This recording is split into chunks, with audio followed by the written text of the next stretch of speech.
Hola, sóc la Paula Erickson, l'autora del capítol L'home blau que no podia caminar, del llibre Ara és demà. En el meu capítol trobareu l'home blau, que té una feina una miqueta peculiar, que quina és? Ser deambulador.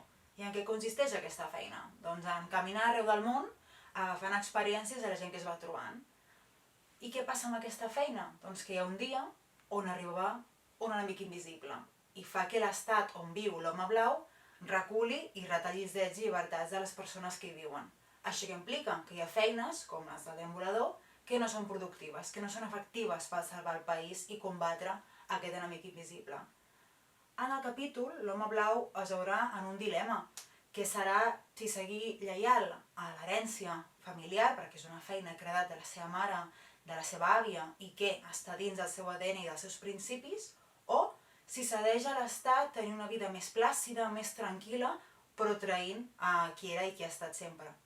Vosaltres què faríeu?